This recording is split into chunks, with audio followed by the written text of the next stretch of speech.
श्रीमद् भगवद गीता पवित्रतम ग्रंथों में से एक है। महाभारत के अनुसार कुरुक्षेत्र युद्ध में भगवान श्री कृष्ण ने गीता का संदेश अर्जुन को सुनाया था। यह महाभारत के भीष्म पर्व के अंतर्गत दिया गया एक उपनिषद है। भगवद गीता में एकेश्वरवाद, कर्मयोग, ज्ञान योग, भक्ति योग की बहुत सुंदर ढंग से चर्चा हुई है।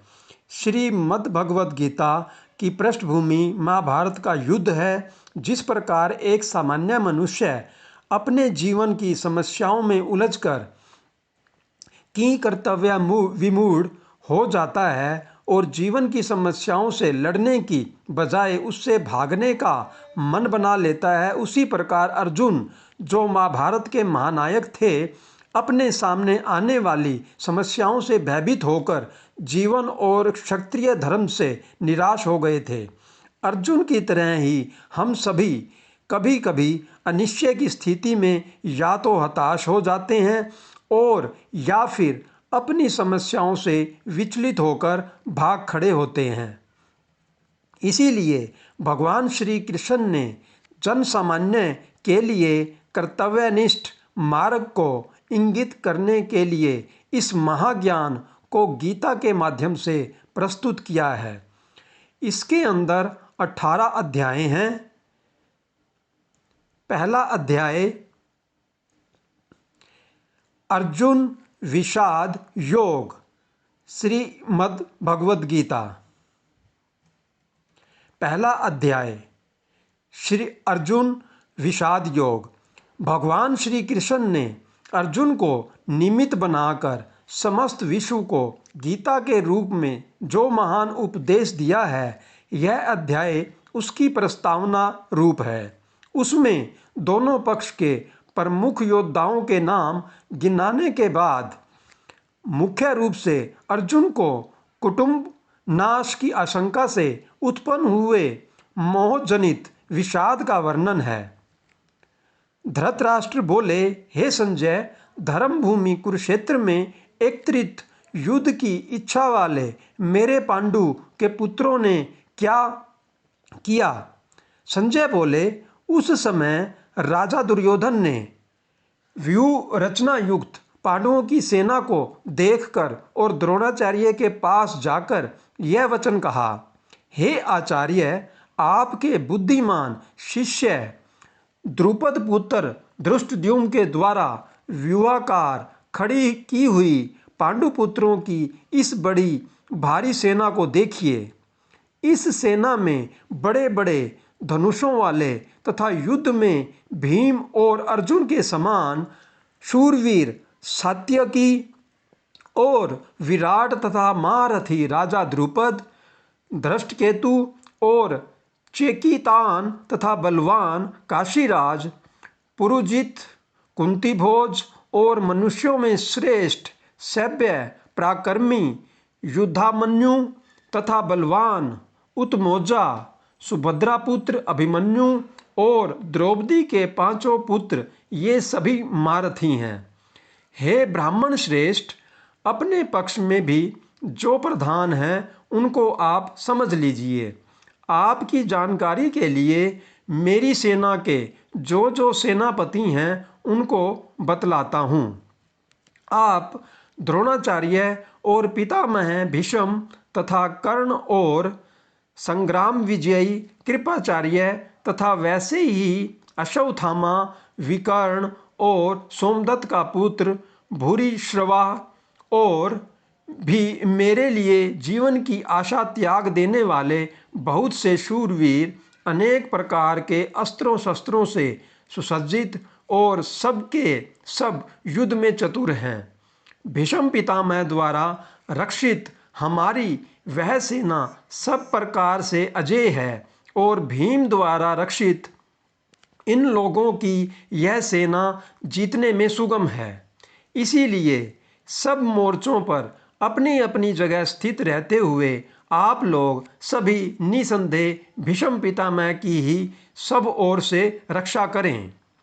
कौरवों में वृद्ध, बड़े प्रतापी पितामह भीष्म ने उस दुर्योधन के हृदय में हर्ष उत्पन्न करते हुए उच्च स्वर से सिंह की दहाड़ के समान गरज कर शंख बजाया। इसके पश्चात शंख और नगारे तथा ढोल, मृदंग और नरसिंगे आदि बाजे एक साथ ही बज उठे। उनका वह शब्द बड़ा भयंकर हुआ। इसके अनंतर सफेद घोड़ों से युक्त उत्तम रथ में बैठे हुए श्री कृष्ण महाराज और अर्जुन ने भी अलौकिक शंख बजाए। श्री कृष्ण महाराज ने पांचजन्य नामक, अर्जुन ने देवदत्त नामक और भयानक कर्म वाले भीमसेन ने पौंड्र नामक महाशंख बजाया। कुंती पुत्र राजा युधिष्ठिर ने अनंत विजय नामक और नकुल तथा सहदेव ने सुघोष और मणि पुष्पक नामक शंख बजाए। श्रेष्ठ धनुष वाले काशीराज और महारथी शिखंडी और दृष्टद्युम्न तथा राजा विराट और अजय, सात्यकी, राजा द्रुपद और द्रौपदी के पांचों पुत्र और बड़ी भुजा वाले सुभद्रा पुत्र अभिमन्यु, इन सभी ने हे राजन सब ओर से अलग अलग शंख बजाए और उस भयानक शब्द ने आकाश और पृथ्वी को भी गुंजाते हुए धृतराष्ट्रों के अर्थात आपके पक्ष वालों के हृदय विदीर्ण कर दिए। हे राजन, इसके बाद कपिध्वज अर्जुन ने मोर्चा बांधकर डटे हुए धृतराष्ट्र संबंधियों को देखकर उस शस्त्र चलाने की तैयारी के समय धनुष उठाकर ऋषिकेश श्री कृष्ण महाराज से यह वचन कहा, हे अच्युत, मेरे रथ को दोनों सेनाओं के बीच में खड़ा कीजिए और जब तक कि मैं युद्ध क्षेत्र में डटे हुए युद्ध के अभिलाषी इन विपक्षी योद्धाओं को भली प्रकार देख न लूं कि इस युद्ध रूप व्यापार में मुझे किन किन के साथ युद्ध करना है, तब तक उसे खड़ा रखिए। दुर्बुद्धि दुर्योधन का युद्ध में हित चाहने वाले जो ये राजा लोग इस सेना में आए हैं, इन युद्ध करने वालों को मैं देखूंगा।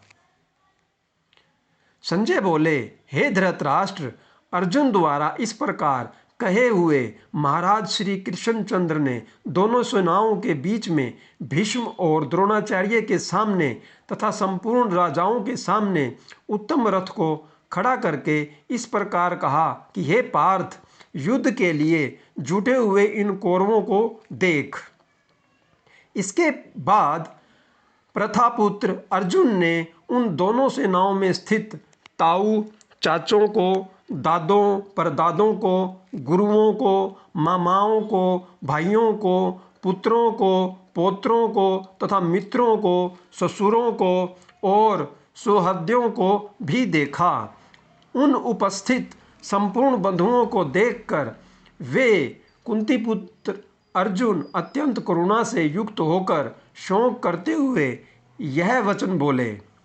अर्जुन बोले, हे कृष्ण, युद्ध क्षेत्र में डटे हुए युद्ध के अभिलाषी इस सौजन समुदाय को देखकर मेरे अंग शिथिल हुए जा रहे हैं और मुख सूखा जा रहा है तथा मेरे शरीर में कंप और रोमांच हो रहा है। हाथ से गांडीव धनुष गिर रहा है और त्वचा भी बहुत जल रही है तथा मेरा मन भ्रमित हो रहा है, इसीलिए मैं खड़ा रहने को भी समर्थ नहीं हूँ। हे केशव, मैं लक्षणों को भी विपरीत देख रहा हूँ तथा युद्ध में सौजन समुदाय को मारकर कल्याण भी नहीं देखता। हे कृष्ण, मैं न तो विजय चाहता हूँ और न राज्य तथा सुखों को ही। हे गोविंद, हमें ऐसे राज्य से क्या प्रयोजन है अथवा ऐसे भोगों से और जीवन से भी क्या लाभ है। हमें जिनके लिए राज्य, भोग और सुखादि अभीष्ट हैं, वे ही ये सब धन और जीवन की आशा को त्याग कर युद्ध में खड़े हैं। गुरुजन ताऊ चाचे लड़के और उसी प्रकार दादे मामे ससुर पौत्र साले तथा और भी संबंधी लोग हैं। हे मधुसूदन, मुझे मारने पर भी अथवा तीनों लोकों के राज्य के लिए भी मैं इन सबको मारना नहीं चाहता।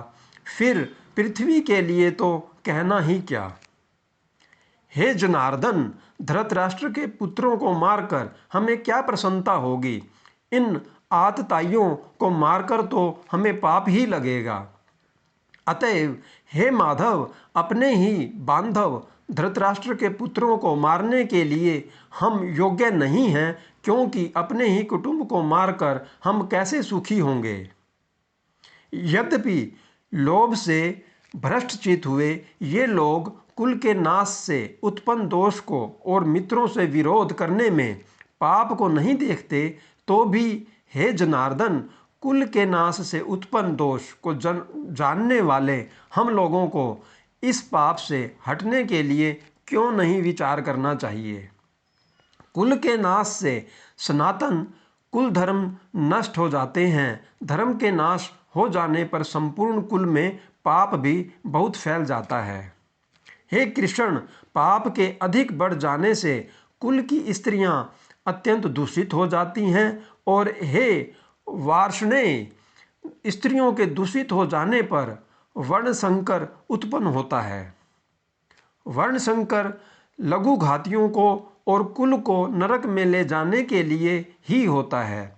लुप्त हुई पिंड और जल की क्रिया वाले अर्थात श्राद्ध और तर्पण से वंचित इनके पितर लोग भी अधोगति को प्राप्त होते हैं। इन वर्ण संकर कारक दोषों से कुल घातियों के सनातन कुल धर्म और जाति धर्म नष्ट हो जाते हैं। हे जनार्दन, जिनका कुल धर्म नष्ट हो गया है, ऐसे मनुष्यों का अनिश्चित काल तक नरक में वास होता है, ऐसा हम सुनते आए हैं। हाँ, शौक हम लोग बुद्धिमान होकर भी महान पाप करने को तैयार हो गए हैं, जो राज्य और सुख के लोभ से स्वजनों को मारने के लिए उद्धत हो गए हैं। यदि मुझ शस्त्र रहित और सामना न करने वाले को शस्त्र हाथ में लिए हुए धृतराष्ट्र के पुत्र रण में मार डाले, तो वह मारना भी मेरे लिए अधिक कल्याणकारक होगा। संजय बोले, रणभूमि में शौक से उद्विग्न मन वाले अर्जुन इस प्रकार कहकर बाण सहित धनुष को त्याग कर रथ के पिछले भाग में बैठ गए। इस प्रकार उपनिषद, ब्रह्म विद्या तथा योग शास्त्र रूप श्रीमद् भगवत गीता के श्री कृष्ण अर्जुन संवाद में अर्जुन विषाद योग नामक प्रथम अध्याय संपूर्ण हुआ।